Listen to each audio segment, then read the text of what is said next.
Yeah. They f***ed up now. Oh, they zigged when they should have zagged.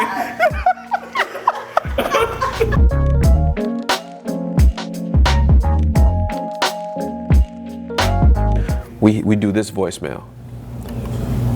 Hi, and thanks for calling. Yes, the sign is true. We do buy houses anywhere and in any condition. I forgot you own Alabama, bro. I just visited. What's up, man? You doing good? I'm good. How about yourself?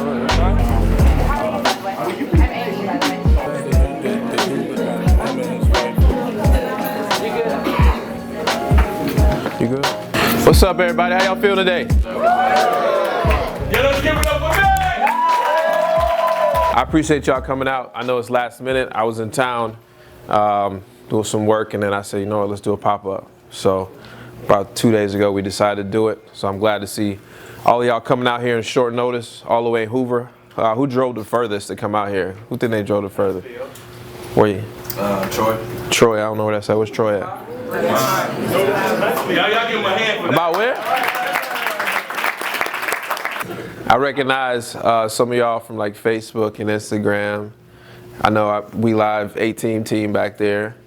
So I appreciate y'all supporting over the very short year and a half that we've been out here putting out content, that it's led to this. So I'm very happy and gracious for you guys to be here. But so what I do is I basically, when I'm in town, I like to come to a city and do a pop-up. Obviously it's free. I ain't selling nothing. I just like to be around people that like to talk about real estate, because I be talking to the wall sometimes when I'm at home. So it's just good to talk about real estate, and I'm not a guru. I don't know all the answers, but I try to answer the best of my ability of what I do know. And the real positive thing about being here is I leave tomorrow, but when I leave, everybody from Alabama is still gonna be here. So this is like y'all family. This is y'all new real estate family. So, you know, somebody can have a deal that they can't close, and Big Pocket Sean over here might buy cash, or, you know, there might be cash buyers in here. How many of you guys buy cash in this room? So there's a few people that's buying cash around here, and I'm sure you have some other investors buying wholes, flippers.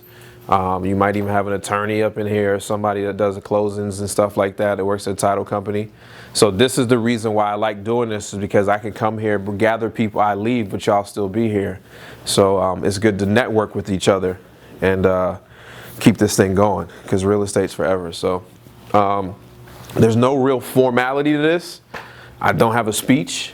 You guys just ask questions. I know that on social media, on everywhere you go, that there's always, you don't really get that intimate time to ask questions, especially on social. I've been so busy. I've been home 3 days since March 19th. So I've been on the road quite a bit. So it's hard for me to answer questions on social media sometimes. And then obviously it's a lot of people, so I can't answer all the questions. You got a seat up here, boy. There's your brother out there, Sean. But so, you know, what we're gonna do is you guys shoot off questions. This is real informal. There's literally no stupid question that you can ask. So ask the question, be very selfish at this time and ask questions that really relate to what you're having problems with. And I'll do my best to answer, and if I can't answer, there's probably somebody in this room that has some knowledge that I don't have on a particular topic, especially if it comes something to like really Alabama specific. So whoever's first, I'll give you the first question since you drove 2 hours to get here. If you want to pass, you can pass. Yeah. Who's got the first question? Go ahead, sir. Yeah, this question is about bandit signs. So I have bandit signs, and where is that? I think that there are too many words on the sign. I'm not getting a lot of comments from them. My question is, do you think it's best to just keep bandit signs simple? Or do you think, you know, because I've got sell your house, says I have 800 numbers, a vanity number, do you think it's just best to put we buy houses with simple numbers? Yeah, so my signs basically say I buy houses, has a local number. People don't like to call these 1-800 numbers, so change it back to a local number, and just we put any price, any condition, anywhere. That's it. Very simple. You just want to make it, the topic is you buy houses and a local number. And what do you think is a good number to put out per month? How many actually you put out? No, it just depends on your bandwidth, right? It's really up to you and what you can handle. If you only know you can put out 10 a week, put out 10 a week. If it's something that, whatever you can handle consistently, if it's 5 bandit signs a week, put the 5 out. My team, we put out 100 a week. So if you can put out 100 a week, put out 100 a week. I know guys that put out 500 a week, right? So it's whatever you actually can put out your bandwidth. Remember, because it's all about consistency. Remember, I preach consistency. So whatever you can do consistently over time. If you ordered 100 bandit signs and you think you just put them all out at once and that's it, no. Take those 100 bandit signs, put out 20 a week over the next 5 weeks or something like that. Appreciate it. Yep. Yes, sir. At what point did you start scaling when you started? I'm a one-man team. Yeah. Been doing it for 8 months. So I'm at a point where we just made a lot of money. Yeah. I'm at a point, what point did you start scaling? Did you want to do 4 more deals consistently that month, or? Yeah, you know what? When I look back, because I get this question quite a bit, it was never about how much money I was making. It was a place where, as an entrepreneur, because I like building things, so I truly enjoy the beginning process of building things. But for me, it was more about, was I missing leads? Was I doing so much marketing that I was missing phone calls? It took me 2 or 3 days to listen to a voicemail. Could I not live answer all the calls? You know, things like that, where it was like, okay, my marketing is actually working and I can't handle it. So let me do something. And one of the first hires I ever made was somebody that did all the admin work at night while I was sleeping, so I can get up in the morning and make my phone calls. So just because you got a nice chunk of check or you made some good deals in a month, don't necessarily go out and spend it. What I would say is, actually, I like to hoard the money back and really look at really what worked and start to piecemeal it out quite a bit. Because I made the mistake that when I started making some money, the first thing I did was put it in mail. Right? And I didn't know what I was doing. I didn't have the bandwidth to do it at scale, so it just wasn't for me. So I invested in other things that made the calling process easy for me. One more question. Yeah, absolutely. All right, when you say admin work, so I stay up at night and do like all my list scrubbing or what have you. So that's what you're saying, admin work, list scrubbing? Yeah, so what I would recommend for you, just for peace of mind, is record videos on how you do it with your computer. So if it's something that's a repeatable process, something that you can teach somebody how to do it once and they have to do it 1,000 times in a night, that's something that you can hire a virtual assistant or a remote employee for $3 to $4 an hour while you're sleeping, so you wake up in the morning, that process is done. And then you slowly start to eliminate yourself or fire yourself from positions in your job, right? So once you fire yourself from that admin work, you might say, okay, look, I'm really not good at, I'm missing some inbound calls. So then you hire somebody to answer the inbound calls, reading and gathering questions so that you can then call them back. They can kind of be a filter, a buffer for you. Make sense? So whatever process you feel. Yes, ma'am. I have 2 questions too, kind of bounce off what John said. I actually just did have somebody, my first VA, I think she's been with me now for a week. How did, you said you hired first for administrative work.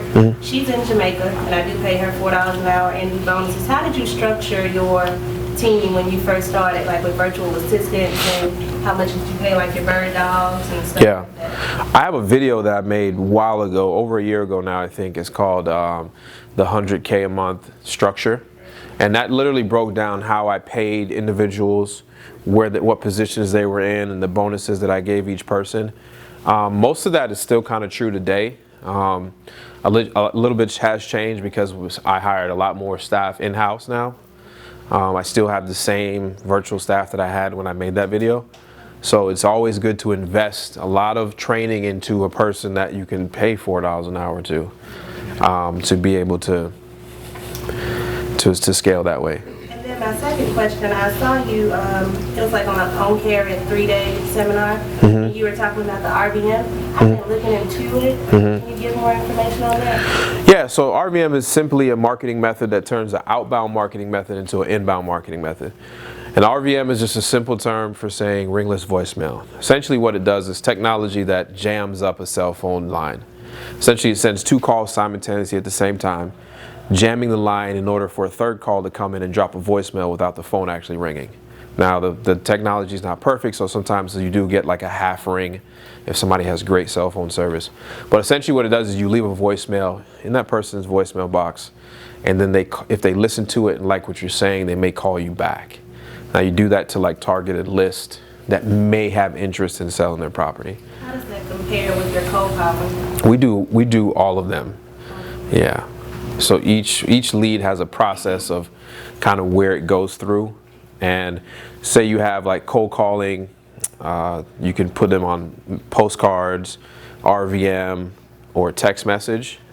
No matter where the lead enters into the system, they'll eventually see all 4. Yeah. Yes, sir. How would your when you drop an RVM, how would you what would you be saying on it? Yeah. So the way we drop RVMs is to make it seem like it was really, we only left it to you. So we're not saying, you know, we're not going to be robotic. Like, hey, I'm a real estate investor. I see you got a house, want to sell. We're in the area, want to buy 1 or 2 more houses a month. That sounds like something that's not genuine. So the voicemail is actually very, I don't even know what word I would use. It's personalized. Yeah, it's kind of personalized, and you mess up on purpose. There's a lot of ums and ahs in the conversation. So it'd be something like this. You know, hey, my name is Max. I'm a local real estate investor, and I think I may have the right number.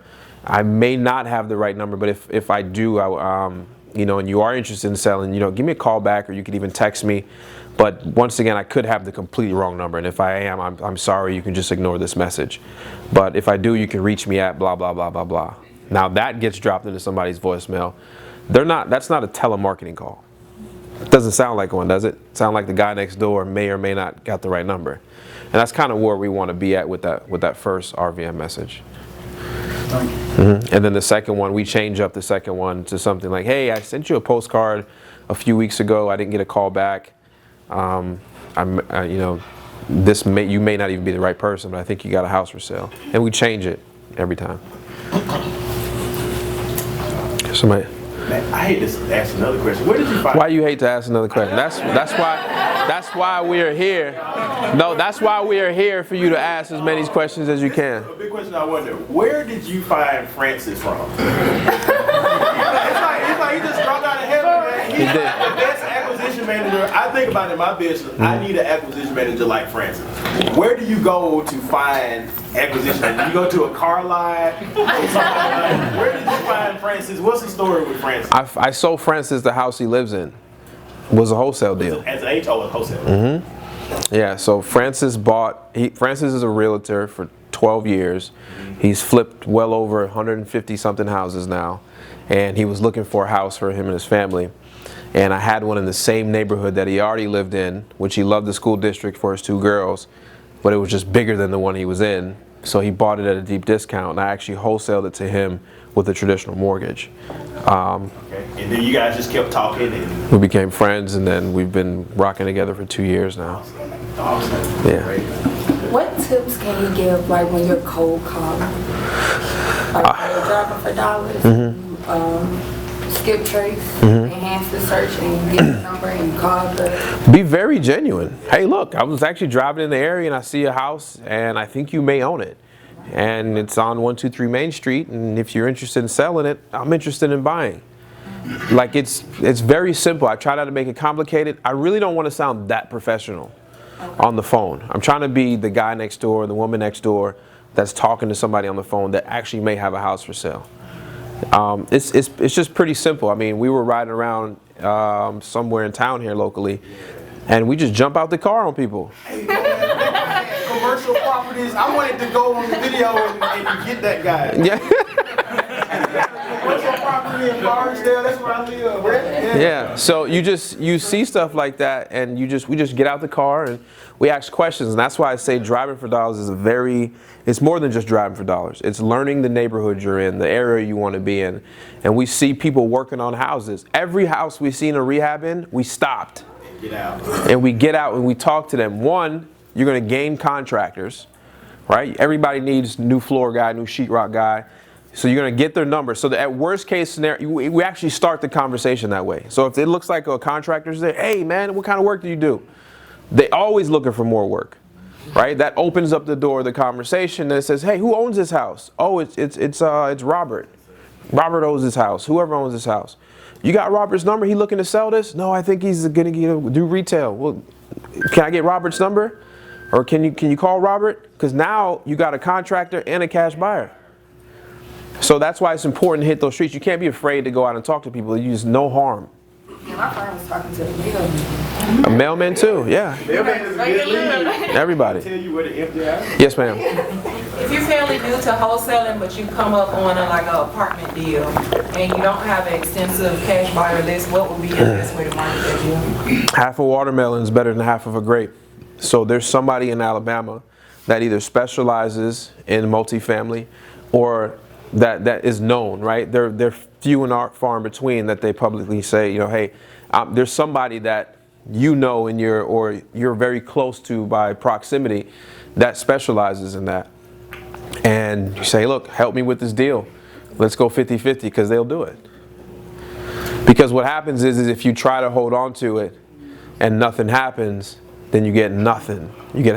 Yeah, but it was nobody like him. The apartment was in the hood, first of all, and it was pretty bad condition, but it was like nobody that I knew out of my little list since I just got started that would be interested. That's why I was wondering, I tried throwing it on Craigslist just to see. Yeah, so people that buy apartments in the hood that need a lot of help, literally that's what they do.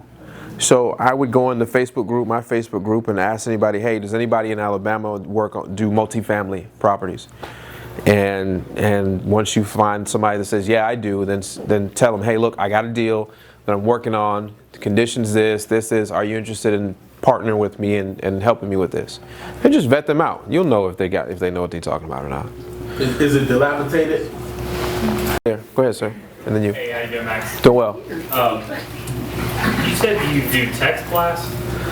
Yes. Yes. Not blast. Okay. I use Sherpa, which is actually one click per message. Okay. Which makes it legal. Yeah, because I was looking into text blasting and I was having a hard time. Yeah, look up Sherpa. What about who do you use for RVM? I have a company that we've created. So REI Rail. Okay. Have you heard of that? You created it? Yeah, me and my partners did. Awesome. Out of necessity. Yeah. So we had that. We had that for 9 months before we even decided that we would tell anybody about it. Yeah. And then after we did, we built something because so I used RVM from several different companies. I think one had a frog on their logo or something. Slide Broadcast. Yes, I used Slide Broadcast previously, and what happened was very reasonably priced. But what happened was we would send out so many RVMs that when people called back, we had no idea who we were talking to. And when they called back and said, hey, you just called me? Yeah. Remember, we're trying to make them feel individualized. Yeah. And you're like, yeah, I did. Well, what do you want? I mean, well, what houses do you own? Well, you called me, so what houses you looking for? It ruins the trust equation. Now they put up that wall that allows us. So what we did is we created a technology that when we send out RVMs, people call us back. Before the phone rings, it pops up and tells us who they are, what house, everything. So when they call, it's like, hey, what's up, Rick? So then now it's just completely different, right? And you go down and when we were testing in the office yesterday, and it showed a picture of the guy, showed where he went to college at, where his current job was at, everything all on the screen prior to her picking up the phone. So now she can have a conversation, and she might slip up, because the guy worked in IT, she might say something about IT that creates a longer conversation. So it's just a cheat code. It's just like a cheat. You want to go to reirail.com? Yeah, but here's the thing. If you're just beginning in this business, it's not really a software for beginners, right? Right? Of course, I would love the money, but it's not really a software for beginners because you have to understand the full scale of kind of what you're getting yourself into. It's very powerful. We turned it on for 5 minutes and got 88 calls. You got to kind of know where you're at with that, right? Because it can overwhelm you, and then you get stunned, and you paralyze, and then you don't do anything. And I see that a lot. So you had a question, then I'm gonna go right there to you. Yes, sir. I feel like we got into a good discussion in some of the local groups today, and even in your group, about daisy chain. Yeah. Some people like it, some people hate it, some people teach it, some people feel like it works. Just curious what you thought about it. I've never done it. I particularly don't like it. Well, what's the definition of daisy chain too? Because then there's so many different. The one specifically we were talking about was somebody sending out a deal, somebody just copying and pasting their information onto that deal, jacking up the price by, what was it, $4,000, It's lazy. Yeah. It's lazy. It's just, for me, it's just a very lazy and kind of unethical way of taking somebody else's hard work and putting some money on top of it. Now, if you're in agreement, because look at this picture, right? Say I have a buyer's list of 1,000 people, you have a buyer's list of 200 people, and about 25 are cross-referenced, right? I mean, they're on overlapping. I send out my list, you send out the same house for $5,000 more an hour later. Who's lying? What does that make me look like? What does that make you look like? So you get what I'm saying? It's just not a good way to do business. I mean, you can't go to the Chevrolet store, see the sticker price, go on Craigslist and mark it up and sell the same Tahoe for $5,000 more. You can, but that's not how it really works. The correct way to do it is call that person that has the home under contract, that owns that equitable interest, because what are you tacking on? What is that? Not you, but what is the person tacking on? They don't have equitable interest in the property, so what are they selling? You're not selling anything. You get what I'm saying? The person that has the contract actually legally has equitable interest in the property. And that's what they're selling. They're selling their equitable interest. But if you just mark it up and put it on email, what are you selling? You see what I'm saying? Now there's fluff in the middle. And it's not good for it makes us look bad. It starts problems, and then it gets to the state level, and then we all shut down. So it's not good. In my opinion. That's my opinion. Everybody has one. Yes, sir. I think we talked about this at We Live 18, but as far as RERL goes, are you looking at doing anything like moving into like where you can work on your phone, like mobile? Yeah, so we actually it's tough, but we actually have an app in beta. Do you have it yet? No. Okay. Not the app. I mean, like. I'll get Justin to put you on. Just send me a message. I'll get Justin to put you on the beta version so you can play with the app version of it. I have it, play with it a little bit, but it's something that takes some time to develop the app because it's a lot of moving parts to it. But yeah, a lot of people have been requesting it. But when we built it through my eyes, and when we were using it, we were in front of the computers. Right? Make sense? What's up, Dad? You got a guy on contract. Mm-hmm. Signed contract. Mm-hmm. It ain't going good. 2 days later, he calls him to back out of the contract. Mm-hmm. For his own personal reasons. I found termite at the house. Whatever. He's got a weird. Yeah, I remember we talked about that, right? Didn't we have a question? Would you file the or you just let him go? Let's say this deal's going to make you 20 grand, 25 to 30 grand. It's tough, right? Not 5 grand. And he's a pastor of a church, right? I remember.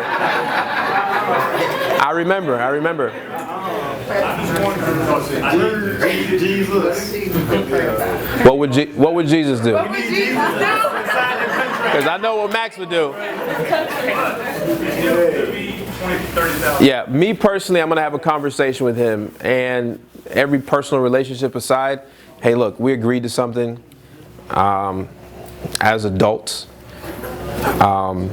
And the reason why you want to back out, because he said he had found termites, he doesn't feel right selling it. Say, hey, look, it's cool. I buy houses as is, which you probably got a feeling that's a lie a little bit. Probably the guy got a better offer. Sure. Yeah. Huh? Oh, I thought you said, huh? That's the line. What, do you think that's unusual? Yeah. He's just a man. So yeah, me personally, I would have had a real tough conversation with them, and I really probably wouldn't have let him back out, but I would have convinced him without having to cloud the title. And if I had to cloud the title, I would have. Because you did nothing wrong on your side. Now, here's where I wouldn't cloud the title in that situation. Somebody's living in a property, decides to sell it to me, change their mind, and they actually live in that property, and they just really don't want to sell it anymore. Then I'm not gonna do that. I'm not gonna force somebody out of the home they live in or anything like that. I did hear the gentleman say what's cloud title. So clouding a title is another way of basically putting a lien or an encumbrance on the title, so when then it goes to sale to somebody else, it can't close without any. So no title can get a general warranty deed, which is the best deed you can get, without making sure the title is clear. So what a title company or an attorney does is they research the title to make sure it's free of any encumbrances, no liens, no judgments against you or the property. And once they have that clear, then they'll do that. But what happens is they'll do a title search, then they'll see, hey, wait, there's a memorandum of affidavit of contract on file for this property, and we need to contact the person that states they have this property on a contract. Then the attorney's going to end up calling you, and you're going to say, look, I had a valid contract with Mr. Seller. Mr. Seller called me, said he don't want to sell anymore. I've paid him my down payment or my due diligence. So these contracts, when you do that, must have some consideration. So my first 8 months of the business, I put $0 down every time until I learned that I needed at least a minimum of $100, which is called consideration to make the contract binding.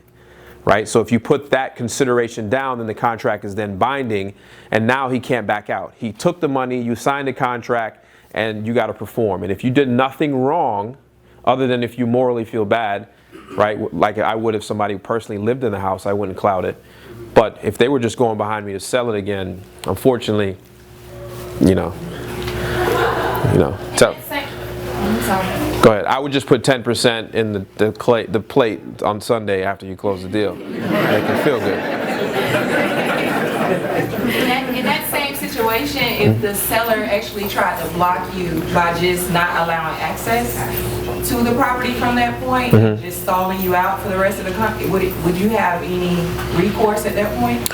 Yeah, I mean, it's the same thing he's talking about as clouding the title, but then it all goes down to, like, it's not a black and white situation as far as like, yes, cloud a title, no cloud a title. It comes down to each individual deal, your relationship with the seller, what is the real issue, and if you feel like, you know what, I'll let the person out, then do so. But if you feel like you've done everything right and he's just trying to get a higher dollar amount, he's reconsidering, business is business.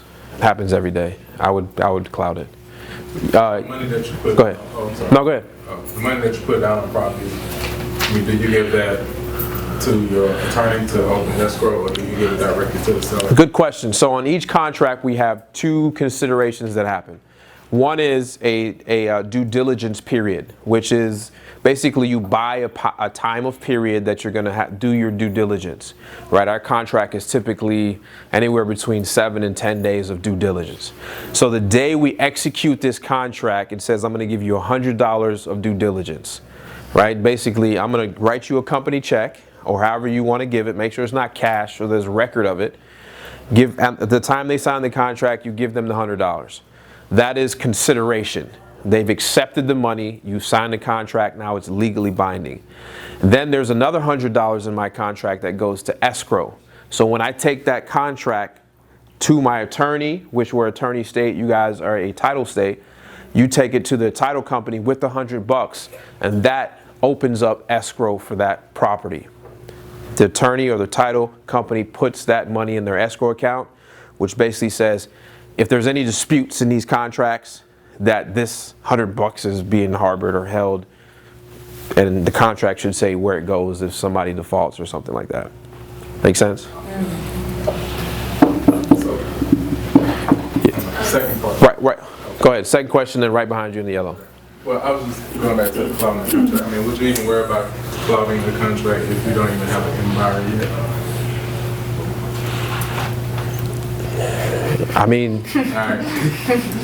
You should.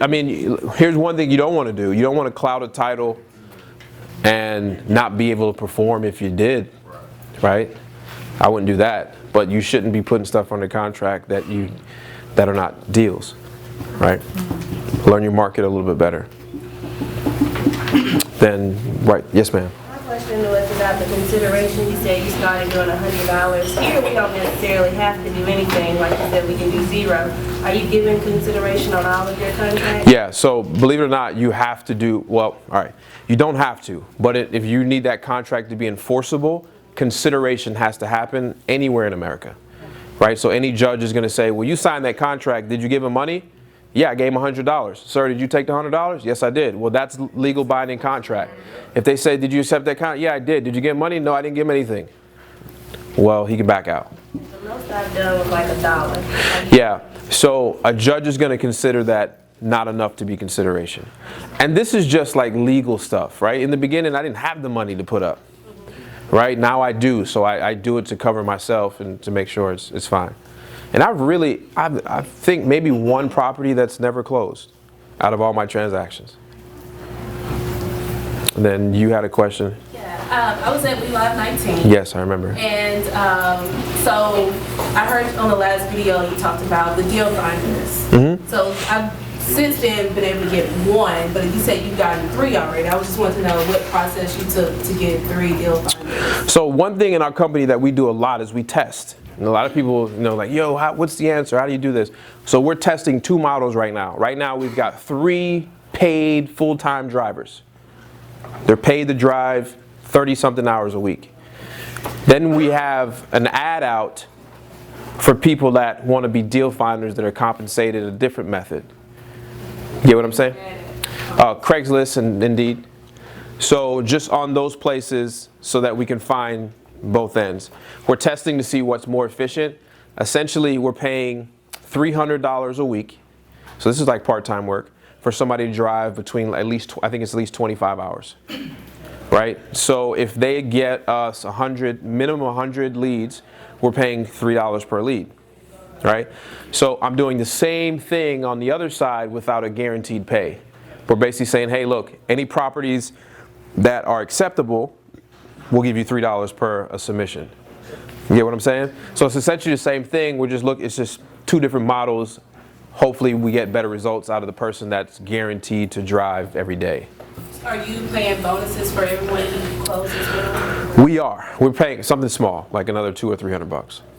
Right. I have another question. I'm on REI Rail as well, and I just saw that y'all posted about the VA support. Mm-hmm. Can you tell how the VAs are being vetted? Because I started the process of trying to hire one, and then I backed out because I didn't think that I can duplicate somebody like me yet. So I was just wondering what's the vetting process that y'all go? So we've been vetting these for like 5 months now. So this is something we finally feel comfortable rolling out. And a lot of people are having the problems and saying, listen, I'm using REI Rail and I just can't handle the calls. I'm not sure what to do. So we teamed up with a company over there that they provide virtual assistants for real estates, period. And we took a certain amount of them and pushed them to the side and said, this is what we're paying for, every month for these certain amount of VAs. And then we're passing them on to you guys so that you can use them for service. So they have experience in already answering real estate calls. Now, they're not going to close the deal for you. Right, but they'll get that call answered, get information from the person, and then hand you a qualified person that you want to talk to. Yes, sir. So I was driving for dollars, and I came across this property that was for sale by owner, and it was worth $900,000. So I was like, yeah, I'm gonna call him. So I called him and set up an appointment. So got the appointment set up. And an hour before, he was like, hey, you gotta show me like proof of funds. Now, the only proof of funds I got is a fucking form for Wendy's. So what do I do now? Huh?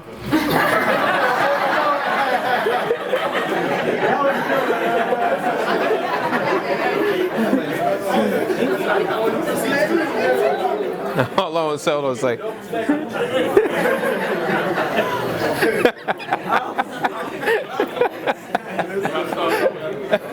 So did the W-4 for Wendy's work? No. Okay. So you're asking me what would you do in that situation? Here's the honest. I typically don't deal with houses in that range. One is because the buyer pool is this thin. even if I could. And I'm really about doing scale, right?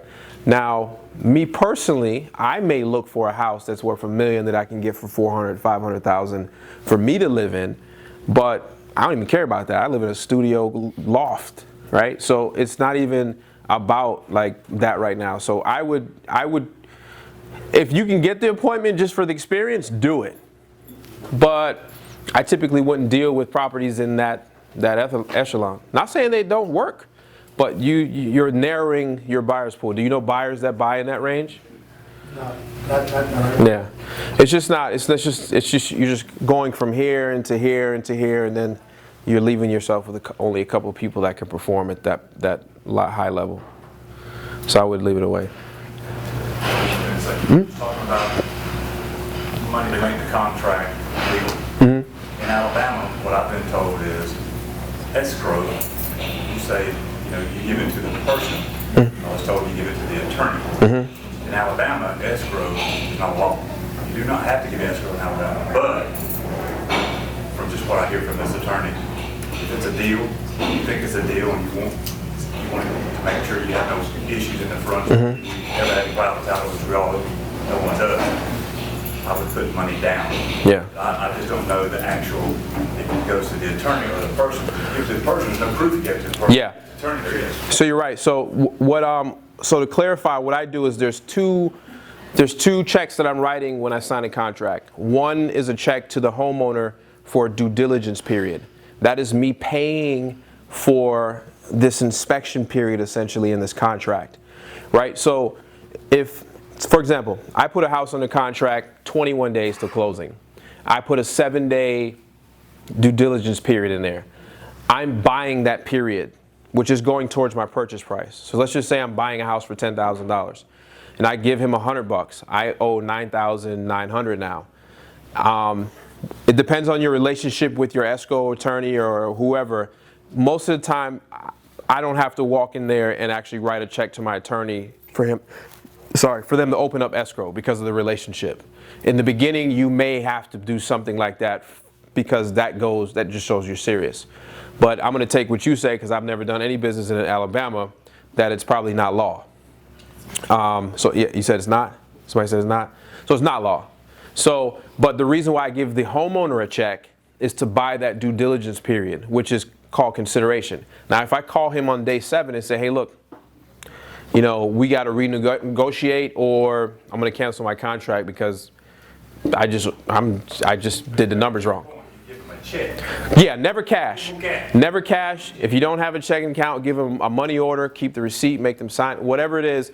And in a traditional real estate deal, there is a paperwork that you sign called receipt of due diligence. So, right, whenever I'm selling a house that's retail, the agent stops my office and brings a $500 or $1,000 check and says, sign this saying you got it. If you want to create that or use something from the state of Alabama, you can use that too when you hand over that money. Yes, sir. Yeah, I got a question. There are some people who are not trustworthy of other folks and may not accept a check. You ever had a situation where you try and give a seller a check for their due diligence time period, escrow, whatever you want to call it, and they go, I don't want a check, I'd rather have cash kind of thing? You ever run into that before? I haven't, but I've heard of it before. I haven't because I build a good rapport with the seller. But when I'm in that house, there's no doubt that they think that I can buy that house for cash tomorrow. And that's really what I tell them. Look, I'm ready to purchase this house tomorrow, but that's not how it works in the state of North Carolina. It's got to go through a closing process, right? But if it wasn't for that, I'll whip out some cash and give it to you today. I literally say that. But if you do, just tell them, because most people they've only sold 1 or 2 houses in their life. Say, look, actually, I can't give you cash. I have to give you a check because the receipt of thing. Now, the best thing I can do for you is maybe go get you a money order, but you still have to sign a piece of paper saying you received this. So either way, one thing is I can't give you cash. You can say it's not allowed. Yes? Real quick, I know when you first started. Every time you ask a question, you don't have to apologize. Just go straight into it. This is what I'm here for. Right. I know when you first started, you were doing tax deeds, tax liens in North Carolina. My question is, I work on tax liens here, and how did you go about working with the redemption periods and all that stuff? Do you guys have redemptions in North Carolina? No. like a right of redemption? Nope. So when you get a tax deed from North Carolina, It's done. You done. Yeah. See, we know, See, Yeah, so- in Alabama, we have right of redemption. How long is it? It's usually a year, but Is it you? 3 years. It depends. Yeah, So 3 years. it's 1 year? Yeah, see, here's the thing. There's no usually a year, 2 or 3. It's written in the state statute exactly what it is. But see, it changed. The laws have changed. So when they change them, reread it. Right. So one thing. No, let me be serious. One thing that when I decided I was going to do tax liens, or sorry, when I was going to go into tax delinquent properties, I read the statute. Yeah. Right. I knew the rules. There was nothing nobody can tell me because I said no. In General Statute 36.5, it says you have to do this. Right. So I knew the rules. And I use the rules to my advantage every single time. So that's what I mean by if you don't know the rules to basketball, the chances of you winning are very unlikely. And that's with anything in this world. So if you want to specialize in that, really go specialize in it. So nobody can say it's this when you know it's that. Thank you, sir. Yes. I just got a question. Just thinking long term. I believe done some deals, we got money up on our belts and stuff like that. By securing that money, moving forward and building on it, what's your suggestion for protecting those assets that you built or those funds that you brought in so that it can help you build something bigger and better? Yeah, so I think, well, everybody's got their own reason for getting into real estate, right? Some people want to open up other businesses. Some people want to have financial freedom. It's all about where you're at. For me, it's about passive income that can sustain the life that I want to live later down the road, right? And it's also about building generational wealth. So for me, I have a method where for every 7 wholesale deals, I buy a house, right? So I have a 7-to-1 ratio. And as I get bigger and bigger, it'll go smaller, it'll go 5-to-1, 3-to-1, 1-to-1, right? So that's where I am. So I would put your money in cash flow. I would put my money in cash flowing assets that build wealth. Now that can be something different for you, but I have a mentor that is got way more money than I do, that teaches me because he's a mentor that I want to mirror. So he teaches me what to do and how to protect my assets and also how to gain assets so that I can be like he is one day. So find that person for you. For me, that's Mr. Robinson. Yeah, exactly. Yeah, that was a great concept of trust and yeah, he's actually doing a class May 18th and the 19th in Charlotte, North Carolina. I'm going to be there as a student, probably sitting front row. Right? I paid just like everybody else, $9.97 I think it was. So I'll be there as a student learning as everybody else is learning to build trust and to protect your assets. Yes. I just know in the beginning, before it all clicked for you, I know one of the biggest keys that you said was basically changing your mindset and how you approach it.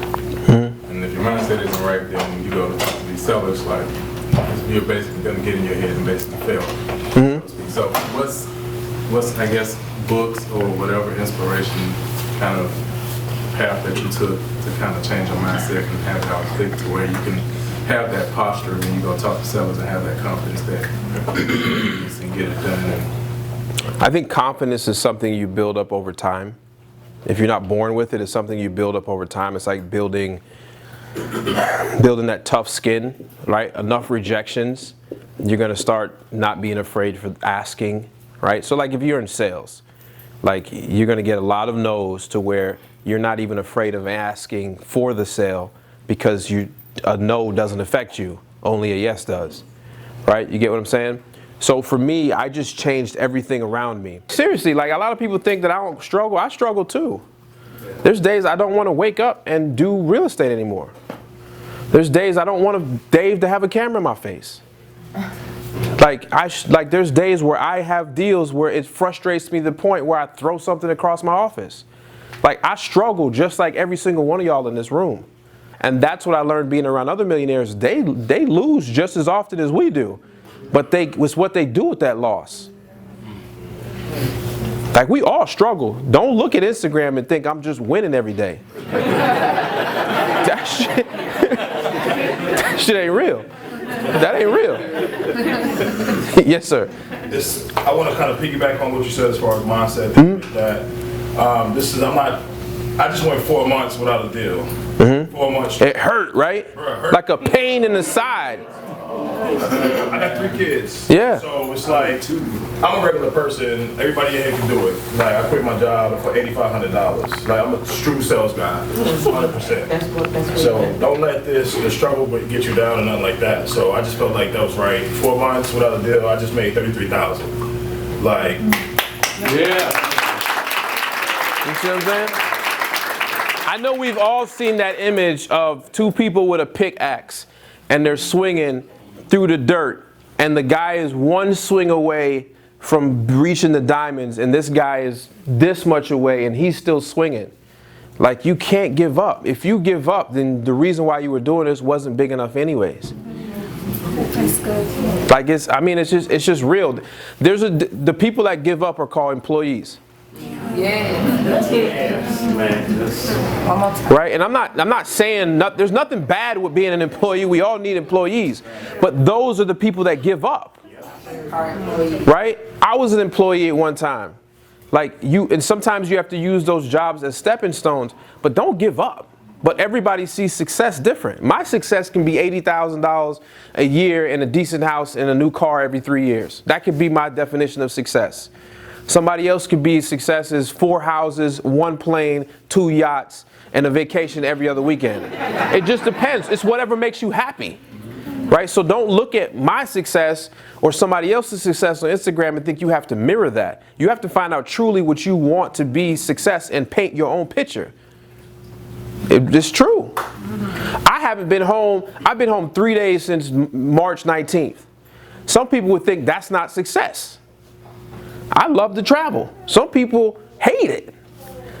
Like, I'm around successful people in masterminds and be like, yo, I would never trade with you.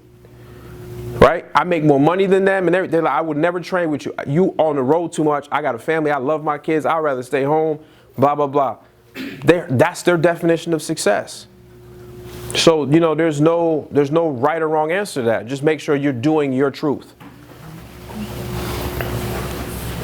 Okay, yes, sir. Yeah, I'm glad you said something about struggling. So I'm struggling trying to get these 2. I have 2 properties in North Carolina and actually in Fayetteville, and I'm trying to get rid of them. I don't know how to actually get that going.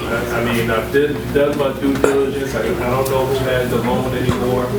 Because the bank closed that had the loan initially, and I don't know who has the title. I'm still on the deed, but I don't know who owns the loan, and I'm being forced to pay the taxes. So I struggle. So these are things you personally own. Yeah. Okay, I'm getting it now. I'm tracking. To find the lawyers to tell me, where I can go to get the title or do the title search or whatever. So you had 2 properties that were foreclosed on, but then the bank that they're not foreclosed on. It's like I still own them, but I don't know who has them. You making payments? I'm not making any payments. So there's except for taxes because the county keeps forcing me to pay. Yeah. So this is actually common. It's like I buy houses that come across this quite a bit where the person say they thought they went through a foreclosure, they didn't make any payments in a long time, but the bank that actually had it shut down or they merged, your paperwork got lost. Essentially what you need to find out is if they did go bankrupt, who did they go bankrupt to? And an attorney can find out all this stuff. And essentially they need to write a satisfaction, or there's another piece of paperwork you can write to request information in a certain amount of time, and if it doesn't happen, then I would have to ask my attorney exactly in North Carolina, but we've done this. The way that the property's on, it's an empty lot. There's 2 empty lots now. So the county tore the house down. Yeah. So did you have to pay a demolition fee? Well, there is a lien of $5,600. No, yeah. Actually, I think it's like $1,400. $1,400 for it? Is it worth keeping? See, that's another thing I wouldn't mind if it's beneficial for me to go ahead and put another house on it. You know, I don't know. These are in impoverished areas, so. Yeah. Yeah, I know your situation. The bank didn't want it. Well, the bank closed. So Yeah, but it went from the whoever owns that, whoever. to FDIC, but after FDIC, some LLC that I can't even get in touch with. You can do a color title and take it back, but do you want to go through it? I'm saying? You can do what they call a color title in the state of North Carolina and get the property, but What's a you said color title? I'm not an attorney, but there's a you got to find a good attorney. But then you got to see you saying there's no house on it, empty lots in the hood, like. But you're responsible for those taxes, though. No, I know situations like this all the time. But you have is your taxes got to be paid on it. You own that house. You just got to get a satisfaction of deed recorded, or you own that lot. Yes, sir. I don't know if it's personal or not, but specifically, what's your why? I want to be rich. And a lot of people are afraid to say that. And now I want to be wealthy and then have generational wealth and be able to teach my kids one day, whenever I have them, what the real story is. Right? Because my parents didn't know, because they're immigrants. They just didn't know. So that's kind of my why. Other people need me to be rich. Who else? That's it? All right, let's go. No, I'm just. Yo, we got like 45 minutes. Yeah, what's up, man? Say you don't have a lot of money, right? Would it just be better to start off with, I keep hearing something about a subject to, especially from Brian Rigu, watching the videos. Don't know too much about anything right now. But. Yeah, so actually, you know my story? I've been looking at a few videos out there. So, I started with no money. My first contract was September 28, 2016. I started, I actually had negative dollars in my bank account because I had to overdraft in order to put gas in my car to go drive for dollars. So, the no money is not an excuse. But any excuse you want to use will work. Make sense? Right? So I'm not picking on you, but this is like a common thing. Subject to is a very difficult thing to do. It's something that you actually need to get some training on before you do it, because if you do it wrong, it can land you in hot water and in legal trouble. It's an advanced investment strategy, subject twos are. Now once you learn it, it's easy. But without money, the best thing to do is wholesale. Right? How many of you started with virtually no money? We got a room full of people that started with no money and made money.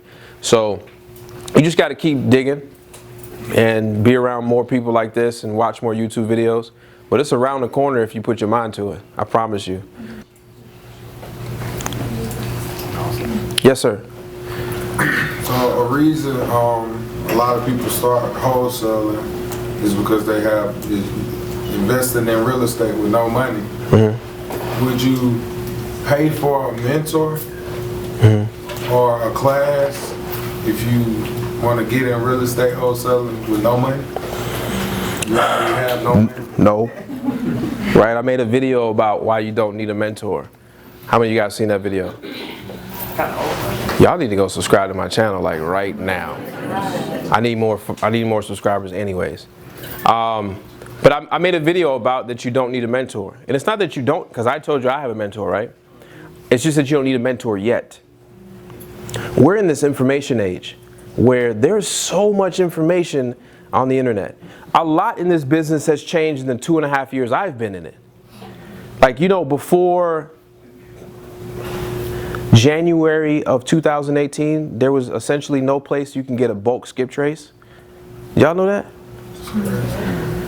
And now everybody has bulk skip trace, right? I used to pay anywhere from $1.50 to $3 per skip trace prior to January. That's what everybody was paying. Now you get it for 24 cents, 18 cents, 7 cents. That's just a year ago.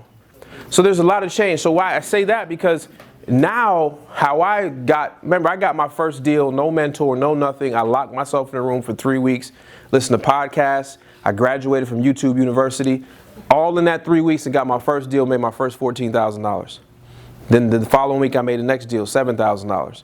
And I still didn't go out and get a mentor, but then I started to get education in certain areas that I wanted to excel in. But I really depended on myself to get there.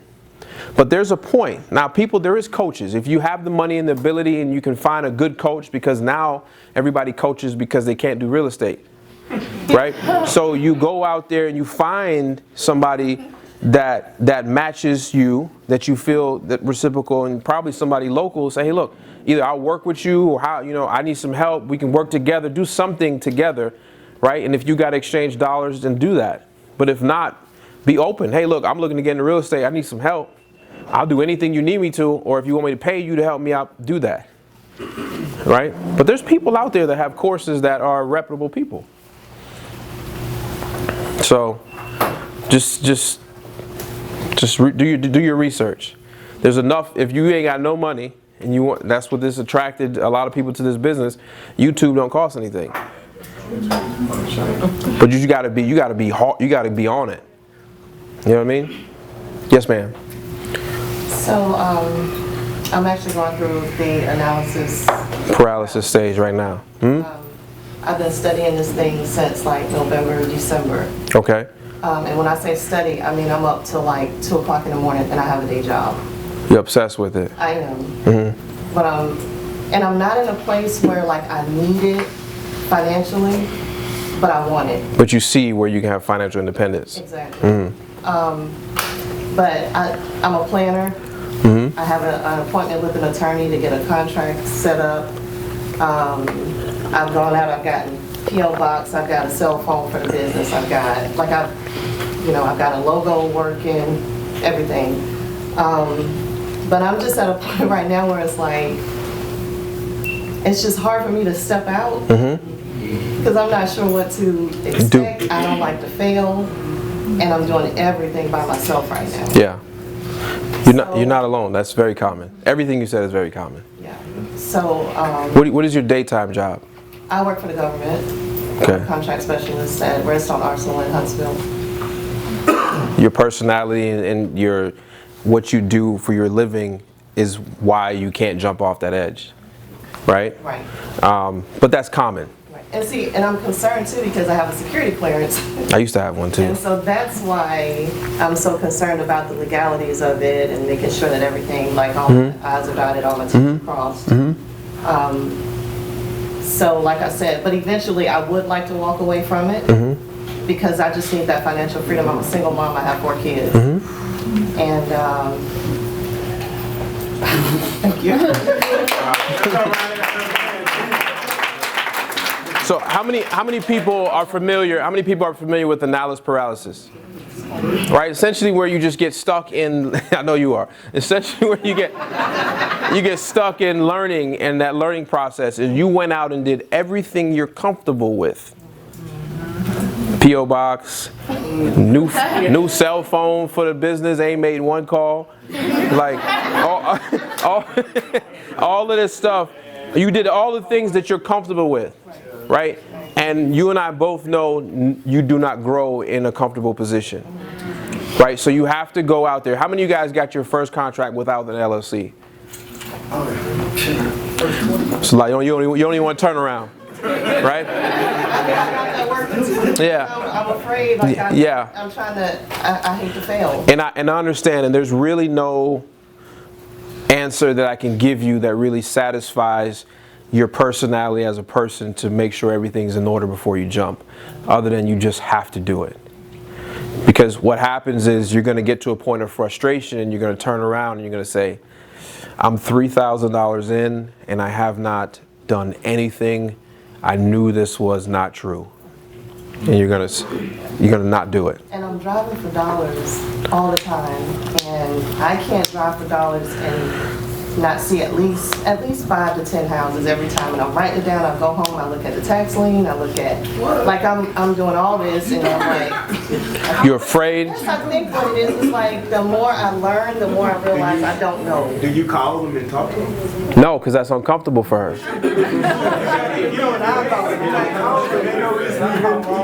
Well, but to be honest with you, when I look at it, the way I'm looking at it is like I'm practicing. Like, okay, this is what I'm supposed to do. So, you know, like I'm checking slides. You gotta take that step to get in the water. And I'm missing I know it's scary. opportunities, I'm sure, because I see. So you literally driving past thousands of dollars, right?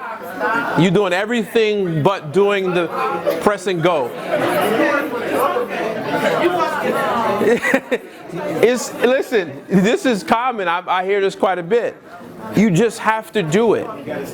And here's what I challenge you to do.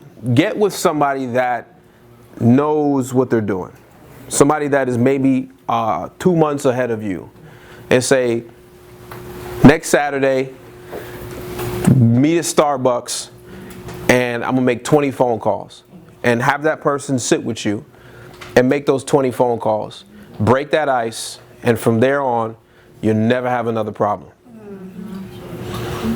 And nobody should charge you to sit there for you to make 20 phone calls. There's somebody in this room.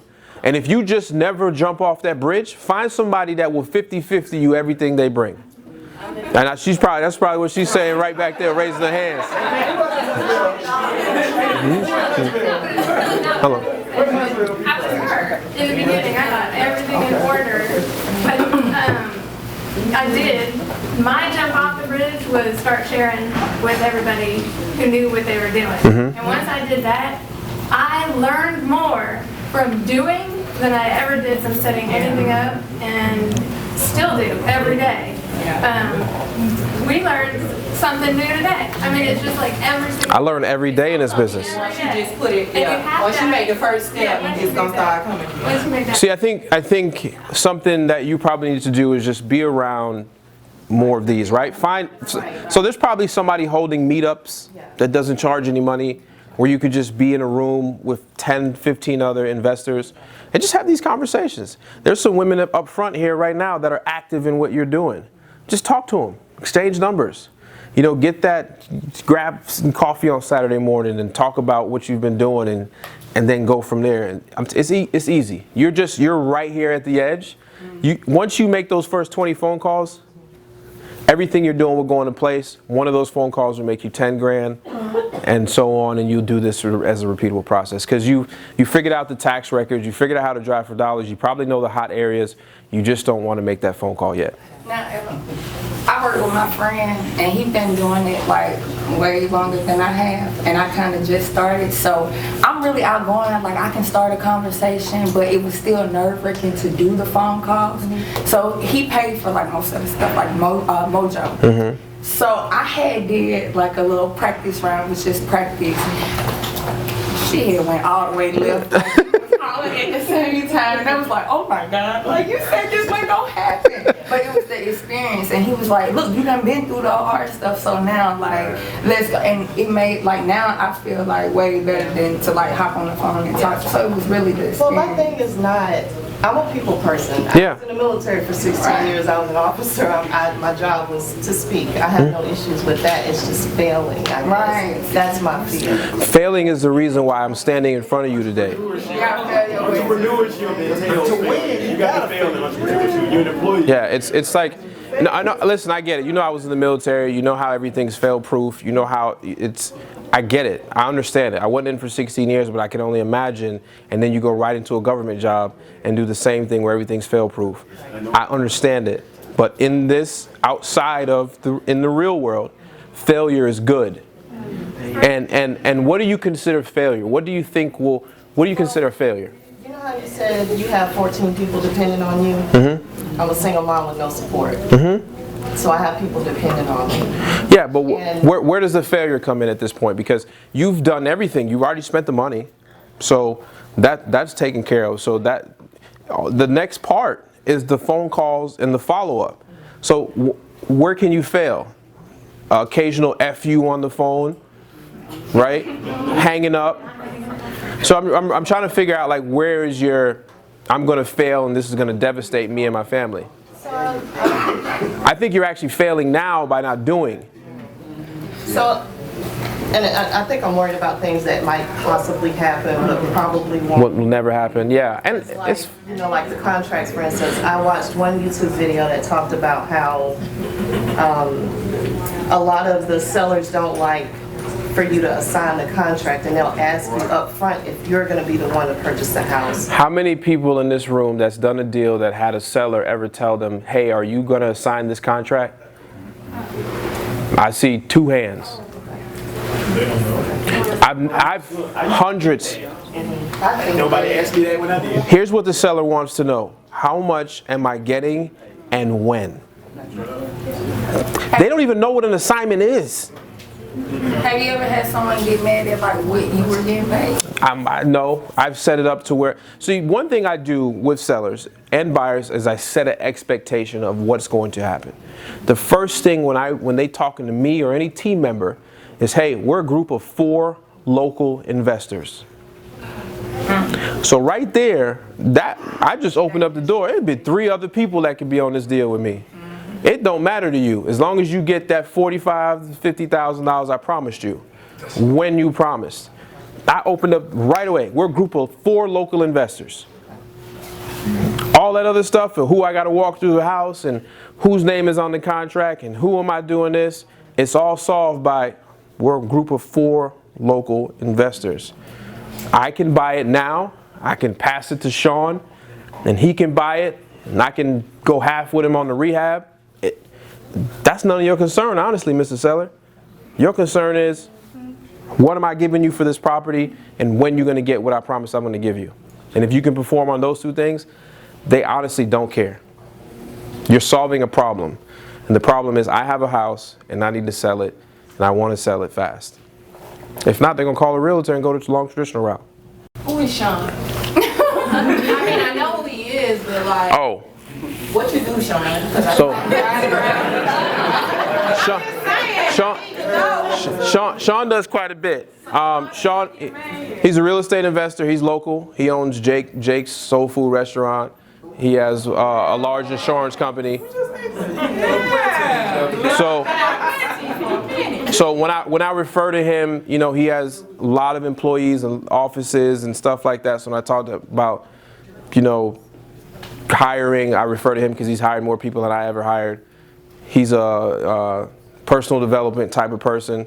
So that's what I'm referring to him. He's the local guy. He's the man around here. So when I come into town, I'm usually pairing with somebody in here that's the guy. So Sean's the guy. Did I do it right? Did I do it right? Did I say it right? Yeah. What restaurant is it? Where's the restaurant? Down the street. Right down the street. I'm gonna go try it. Jake's Soul Food, right? Yeah, Jake's Soul Food. You had a question in the back. Yes, sir. One second. We got a question way in the back. How do you feel about short sales? Never done one. As an agent or as a wholesaler, they will be coming back. Yeah. It's when they'll be coming back as things start to default and banks happen. I'm actually, since I know that's something that's going to be coming, I'm bringing on a cool woman from Texas. They call her the short selling queen. She's going to be on one of my podcasts coming up. So I'm actually going to learn a lot by speaking with her, and I'm sure the audience will too. So look for that in the next 2 to 3 weeks. Nicole? Nicole, yeah. She's working with one of my people on the money today. See? So I'm trying to bring value to y'all and learn myself. Yes, ma'am. I have a question. What do you do to manage your time?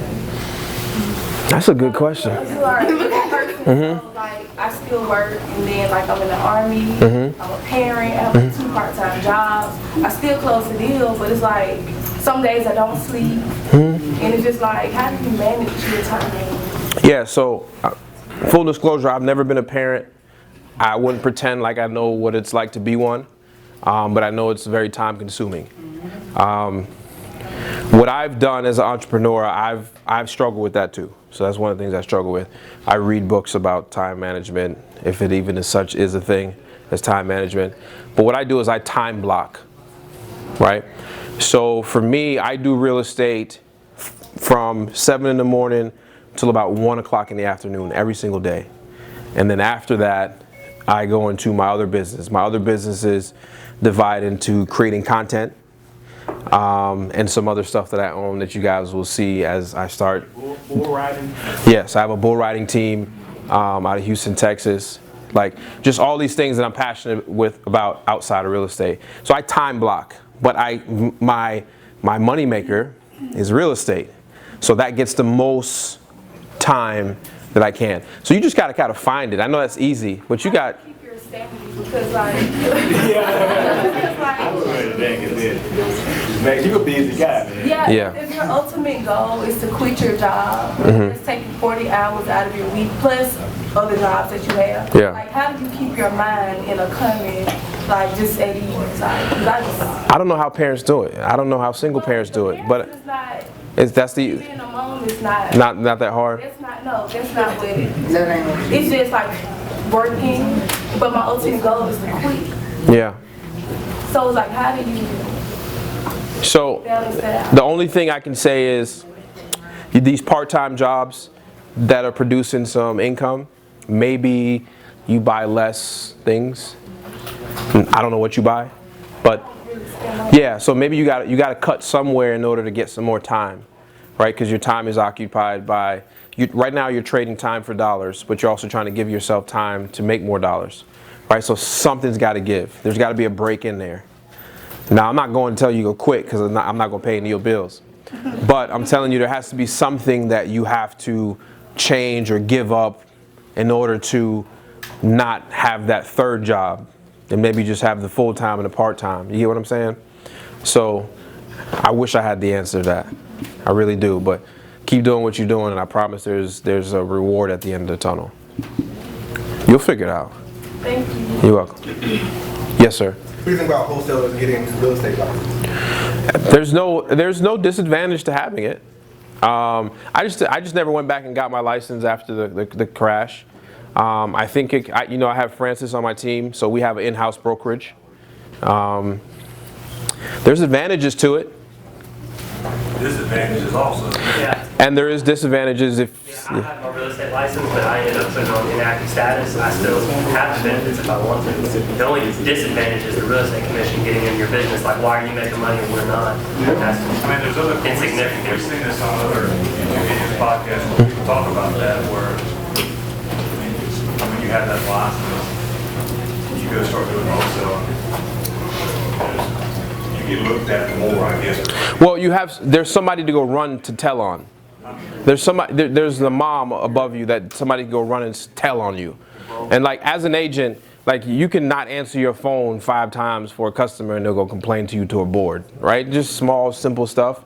I've seen small stuff like that, but like if you're only going to go get your real estate license because you think it will benefit you more as a wholesaler, I don't really see that. But if you have other goals and angles where it will help you down the road, then yes, get it. But it's not necessary to succeed. I'm not going to get my license back ever. Never. I just don't want it. But that's my personal goals, and you got to kind of figure out where you want to go with that. I don't know, I guess just when I felt like I was comfortable, like when I was like, okay, let me just see if I can flip this. You know, and then there's some deals that come across your desk. Like Sean had a deal, he bought a house for $5,000 that needs about 10 grand in work. Right? So some of those are just no-brainers. Well, I gotta keep this one. Right. Like it's like a jacket and a couple pair of shoes.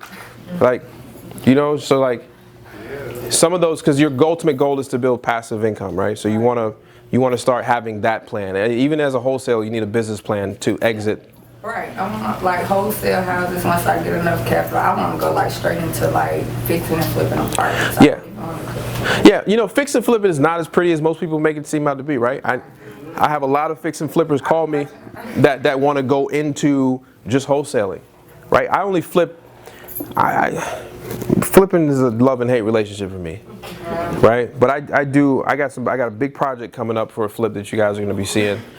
But I would go from wholesaling to like passive income. Try to make that jump and then kind of flip when you feel like it. Yeah. Again, I'm drinking them all. Thank you.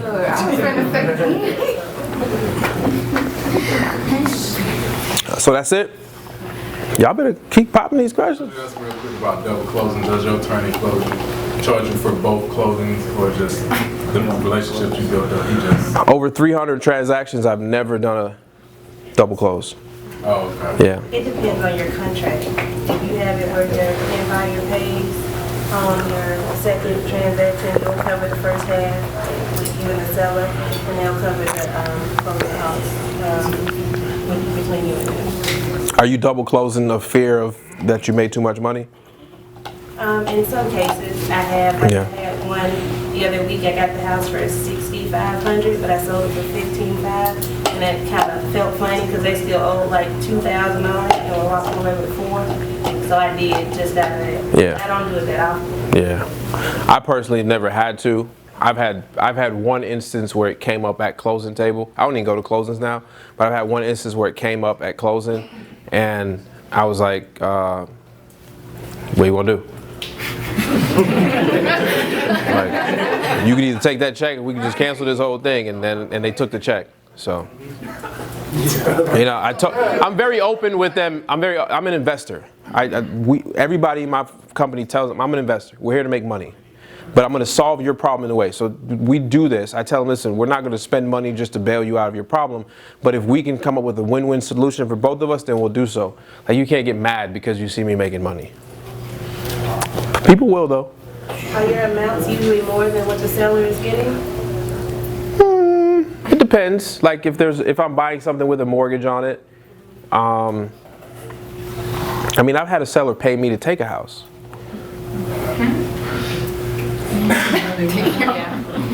Right? So it just depends. You know, it's really just negotiation. So our average transaction is around $13,000. Which is small compared to some places in the country. Max, what happened to the ugliest house in North Carolina? We sold it. We flipped it and sold it. Do you ever go back and talk to the people after you? I'm tempted sometimes, but I feel like it's weird. I pull in the driveway, hey, I flipped this house. Oh yeah, the wall that you Nah, you know what? I'd rather not. I wasn't working on that. Yeah. Yes, sir. How's your Airbnb going? To be honest, we haven't put it on the market yet. Yeah, so because of my traveling and I got Francis pretty thin right now, but it should go up this weekend, hopefully. Yes, ma'am. Situations of they pay you to take the house, are they negative equity, a lot of liens? There was a cash price that they had a mortgage on it. I could pay a few thousand less than the mortgage was there, but they wanted out of the house. So they paid me about $4,000 so I can pay off the entire property at once. So they walked away free and clear. So I paid a portion of the balance and then they paid a portion of it. And then I walked away with a check at the end. Not sure how that worked, but I took it. Who specifically did you study when you spent your 3 weeks staying to university? Like I think Sean Terry had good podcasts, and Sean Terry, and then Wholesaling Inc. Have you ever heard of Phil Pucciowski? No. I don't know how to pronounce that. Phil Pucciowski. Never even, relatively close, no. Not even He's like the best guy I watched on YouTube other than Sean Terry. Yeah. I call him Phil. Other than Max? Well, Max, of course. No, but Sean Terry, I actually know Sean Terry. So Sean Terry and then Wholesaling Inc. puts together a good podcast where they interview people across the country that gives you some good insight of like just regular people talking about real estate. Most of you guys know what a mastermind is? Yeah. So we decided a few months ago to put together, me and Scott Oots, a mastermind where we meet 4 times a year, like how we were in the Sean Terry mastermind previously. I went to a couple sessions of that. Essentially, mastermind there's 2 levels of it. There's more of a beginner level and more of an advanced level. It's where we meet at a destination 4 times a year for 3 days, and we go over each other's business. We hold each other accountable through the year, just like a family, kind of. It's pretty simple, but it's a needed thing in most people when you have a growing business. Is it something you do from the start? No, I wouldn't recommend it. It's not worth the money, like in the beginning, because you don't even know if you want to do this. But if you do want to do it, then I would either, join a mastermind or create your own type thing if you can. Yes, sir. I got my first flip coming up. Mm-hmm. You said it's a love-hate relationship. Mm-hmm. What do you love? I love the process because as an entrepreneur, I like building things, seeing something go from here to there. It's just, man, you just never know what happens day to day, right? Oh, yeah. So I'm teaming up with somebody who does this. Yeah, quite. Yeah. That should help the process. Maybe not be so much hate, more love. It could be, right? But there's the thing that houses, you just don't know what's going to happen with the house, right? So it's just kind of some unknowns. Right. And then things never happen on time. Things always go over budget. It's just those are the known things. And then at the end, the part that I hate the most is the person that is going to buy the home gets an inspection, and inspectors are crazy, man. I can spend 70 grand remodeling a house, going completely new from the studs up, and then the inspector just writes a war report that this is the worst crack house he's ever walked in his life. And it's just like 53-page report, and then like it just freaks the buyer out, and it costs us $3 grand to fix it. Like, you know what I'm saying? So, inspectors are very detailed-oriented people. That's just part that has to be sweating sometimes. And then waiting that 30 days, 40 days after that to close. But I love doing it. I love taking something that's ugly, making it real nice, and then I love that process of it.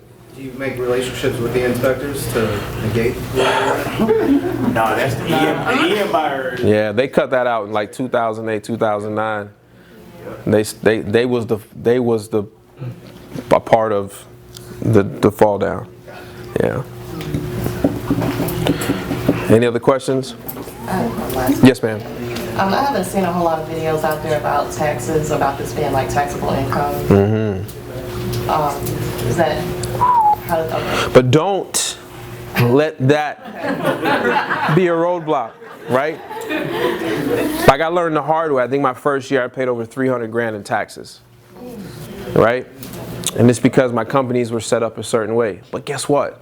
I was sad and happy to pay that. I was sad that I had to pay it, happy that they was actually that they was asking me, I wasn't getting a refund. I was like, yo, I'm paying taxes this year. It's a bad thing, but it was a good thing. I felt honored to be able to like have enough money that somebody wanted something from me, the government, right? But so my mentor, Tony Robinson, I think what we're talking about is some tax stuff. I'm not sure about, but taxes are very, structuring companies, and I would look into when you get there, right? Because you're not there yet. Just go out and make $1 million and then worry about it after that. Just don't spend it like crazy, right? But then how you structure your businesses, how you pay yourself, it's a very highly taxable, very short term. It's just like income actually. Because you're not flipping, you don't take ownership of the property, so it's not short-term capital gains. It's like income, paying income tax at the end of the year, which is terrible. Yeah. Yes, sir. I was wondering how much emphasis do you put on estimating or kind of looking at repairs to the home when you're wholesaling? Yeah, so I try to get a ballpark. Like, we don't really try to nail it down because the due diligence still comes on the buyer. Like, they're not going to take my word. Our thing now is we don't actually send out what the repair cost is going to be. Right? Because we don't want them to hold us accountable. You said it was 50, I ended up spending 80. I just don't want that. Go do your own due diligence. This is a deal. Go buy it if you want it. If not, somebody else will. Yes, ma'am. Just to kind of piggyback on that question, I had one of my buyers tell me recently, I met I met his inspector at a house because they send their contractors out and get the numbers. And he's like, where you get your numbers from? Because they're actually spot on. He's like, most people say it just needs $5,000. No such thing as a 5,000. If you get there, there's a hole in the roof. So I try to get as close as I can because that way, if your numbers are right, you know your deal is right, and they don't want it anyway. Yeah. So repairs, we ballpark it, right? Like there's level 1, 2, and 3 repairs, right? Level 1's minor stuff. 2, mid. 3 is a tear, like stud up, go from studs up. We kind of know what it's going to cost. It's going to be between 50, 30, and 20,000, right? And I try to just be in a ballpark. But we negotiate so well, it really doesn't matter, right? And we just put it out there for everybody else to do their own inspections because it's not, no end buyer cares what you say the renovation cost is because they still going to send their own person out there, right? So if you say it's 20 and he goes out there and it's 10, he's not going to call you back, hey, you said 20, but it's only 10. I'm going to pay more, but they will pay more for it based upon that. But really, no, it's just, do your best trying to get repairs ballparked, but you don't need to be a repair specialist. What could you watch that could help you, like with the eyeballing, like the repair shop? Jumping out of the car and go talking to guys that are fixing stuff. Yeah. Because you'll start, like I know what a remodeled bathroom is in my town. Like I know what I can get my contractors to do it for. I know what roofs I can particularly get for. I know what a kitchen countertops. I know what it costs per square foot to get laminate floors through the house. So you start adding those things up and you can come up with a ballpark and then you just tack on some more just in case. Right, because I know you also got people who charge you like a little cheaper. Yeah, contractors, like people that flip all the time don't pay the Google prices for stuff. Yes, ma'am. So do you deal with many fire damaged properties? Or do you? Ooh, that's a good question. So I haven't, right? But I just got hooked up with this guy that owns this company and I'm gonna show y'all what it is real quick so I don't lie.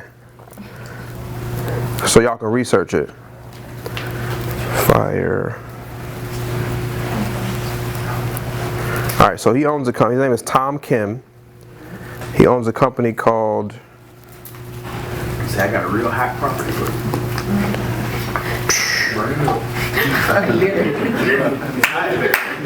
Literally. I can't keep it in my hand.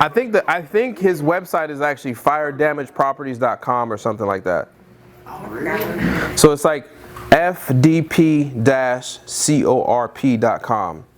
firedamageproperties-corp.com. So it's abbreviated. But just look him up. His name is Tom Kim, and he has a national database of when a house catches on fire. He sends out an email to you in that area that you want to get houses in. So I'm working with him to try to see if I've never done a fire damage, but we saw a couple. Did we see some? We saw a couple the other day. 3. We saw 3 the other day. We're driving around. But I heard from, what's the guy out in Arizona? I'm name tripping. Elijah. Is it Elijah? Elijah Rubin, like that's what he does. He loves those fire damaged houses. Like he found that niche and then he's doing well with it. So. Well, I mean, I know there are challenges that come along with it, so I was just wondering if you had any tips or tricks. Yeah. The only thing I've heard is that more than likely the insurance company's paid off. Like I'm trying to buy one right now in Nashville. But more than likely the insurance company's paid for that. So then the home is pretty much, whatever they get at the home is a bonus at that point. So that's why it's attracted Elijah to it, and that's why I'm starting to look at it like, you're right. And then there's contractors that love playing with fire damaged properties. And that was Tom Kim. Tom Kim, firedamage, properties.com, I think, something like that. Yes, ma'am. If you were to play with a fire damaged property, would you stay in an area that the ARV is high? Because I run into that a lot in like Bessemer where the ARV is like 20,000. Yeah, it ain't worth fixing anything for 20. Yeah. So fire damage, like the one I'm buying in Tennessee, the ARV is like 420. Okay. Yeah. Right? So I'm trying to buy it for like $75,000 because somebody needs to rebuild that joint. It depends, because if they're looking just to make a rental property, we just wholesale the fire damage. Yeah. And like it's all about the numbers too. It depends on what you're buying. Because fire damage can range from, like I bought a fire damage property. I didn't know it was fire damage, but I bought it. But it had a little burn in the kitchen. But it didn't, you know, it was on the fire damage list, but it wasn't much to fix it. So it just depends. Yes, I am. Let's get it.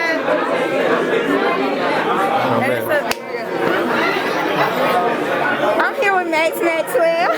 Oh, is this a video? Yes. Why you got me doing this on a video? Get out of here, man.